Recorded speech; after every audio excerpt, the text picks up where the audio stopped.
Hello, my name is Abby and I am the Talking Book Librarian.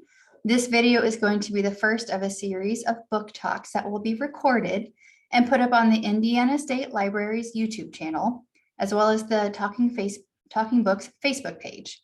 The purpose of these book talks is to provide book ideas for book clubs and to include questions for you to answer for yourself or in a book club setting. These videos will remain online in perpetuity, so you can decide to read these books whenever you like. If you're interested in reading a specific book, you can just give the Talking Book employees a phone call at 800-622-4970. Feel free to pause this video at any point to think about the questions or discuss them. So without further ado, our first book club pick is The Nightingale by Kristin Hannah.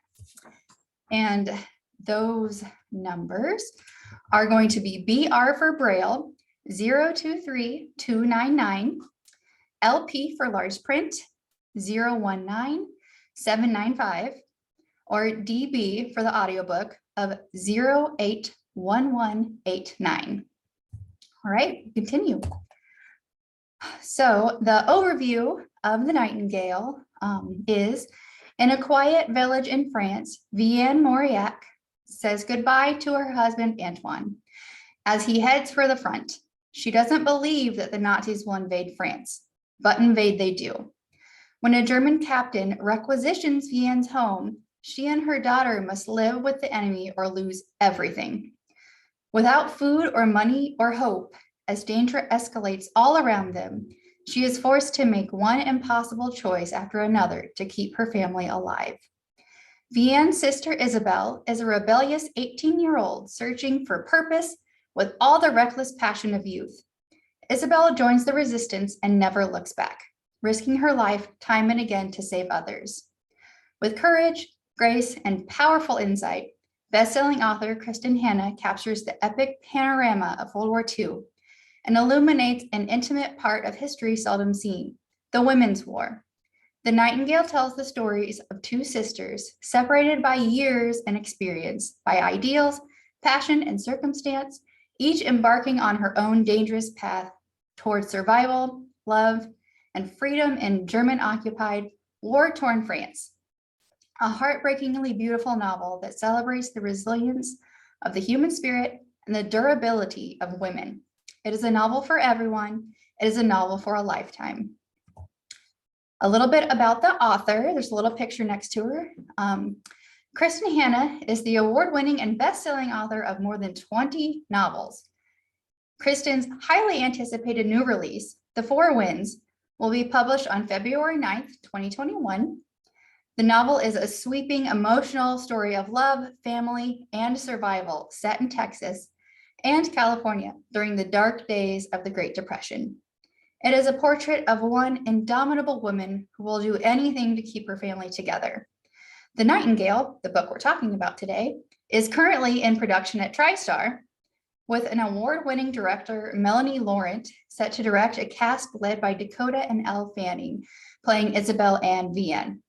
Firefly Lane, another one of her books, starring Katherine Heigl, Sarah Chalke, and Ben Lawson, is set to premiere on Netflix in early 2021, which I believe is already out, if that's something you're interested in. All right, we're gonna go on into some book discussion questions. Feel free to pause the video if at any time you wanna think about things more, or if you're discussing with others, pause it as well, because I'm just gonna kind of go through them and ask each question.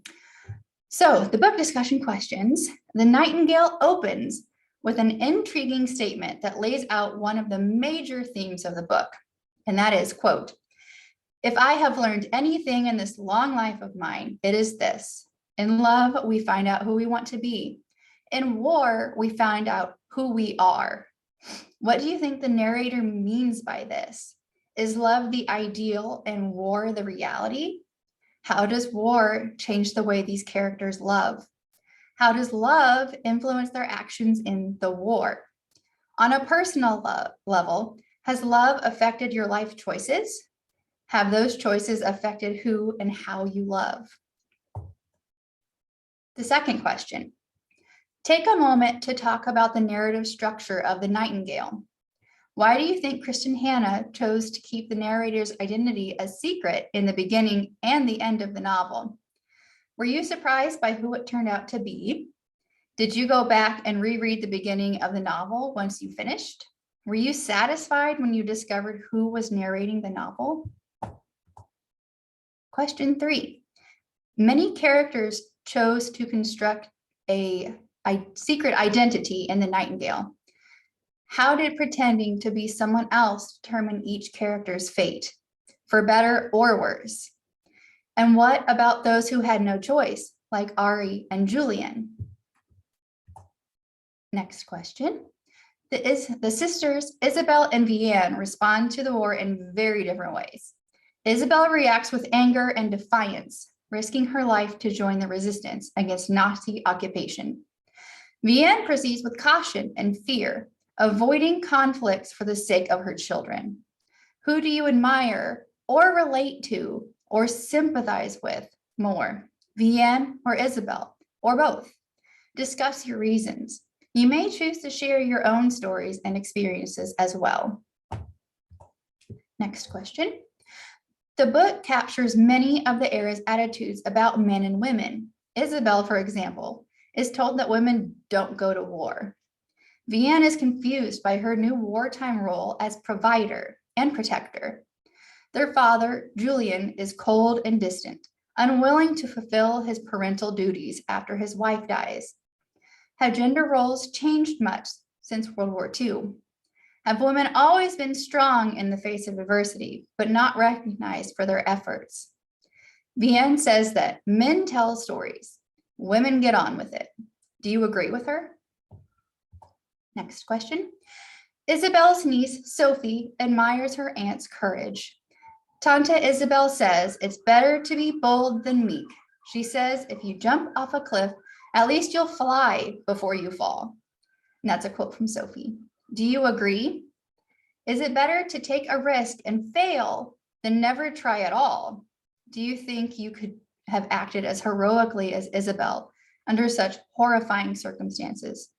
Who is more heroic in your mind, Isabel or Vianne?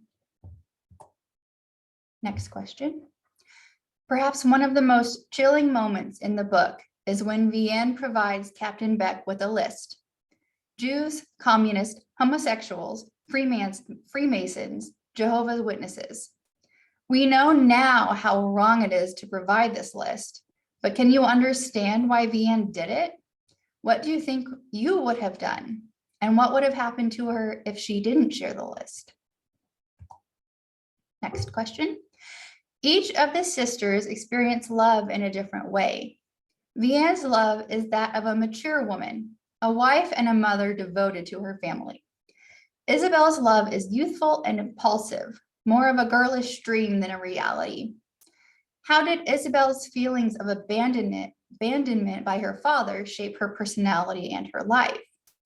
How did Vianne's maternal love lead to acts of heroism, like saving the lives of the Jewish children? How did love and war bring these two sisters together? Next question.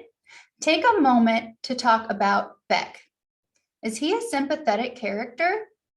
Did you believe he was actually a good man, or was he just trying to seduce Vianne and take advantage of his circumstances?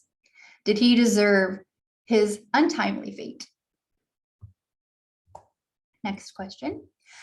Vianne recalls her husband, Antoine, telling her that, quote, "We choose to see miracles," unquote. What does he mean by this? Is it his way of telling his wife he knows the truth about their son's biological father? Or is it his way of looking at life, of coping with the terrible events they've lived through? Is seeing the beauty in the world an active choice? Is it possible to find miracles in our lives as long as we look for them? Next question. Discuss the scene in which Ari is taken away. What do you believe is the right answer in this situation, if there even is one? What would you have done in Vianne's position? Next question. Do you think Julian had a right to know who his real father was. Would you have made the same decision Vianne did? I think that's a pretty heavy question. Next question and last question. Who cried or at least got a little choked up while reading this book? Which scenes moved you the most? Which character's fate would you say was the most tragic, the most poignant, the most harrowing? Did the book give you a better understanding of life under Nazi occupation during World War II? Did it move you, inspire you, or haunt you? And finally, what will you remember most about the Nightingale? I think that's a pretty heavy question as well. There were a lot of things. These book discussion questions can be found at Krista Hanna's website online. And then I will very quickly provide my thoughts on the book. I really did enjoy The Nightingale. I have always enjoyed historical fiction, but I don't think I've ever read a World War II book based in France that talks about the occupation. Usually I read things about the Holocaust, which are very much different. The way Kristen Hanna writes is easy to read and it has really great descriptions. I think it's a great compliment to her that I finished this book in about 3 days because it kept me so engaged and I wanted to know what happened next to the sisters and all the other characters. The characters were interesting and I was invested in how the things would turn out for them, even though I might not have been happy with how things turned out for everybody. I think even if you're a reader that doesn't usually go for this genre, I would definitely give it a try because it's different and it adds a little bit more to the discussion about World War II and about just historical and women as well. So thank you so much for tuning in to our first book talk. Hopefully we'll have these every couple of months and I appreciate you guys coming along. Thanks.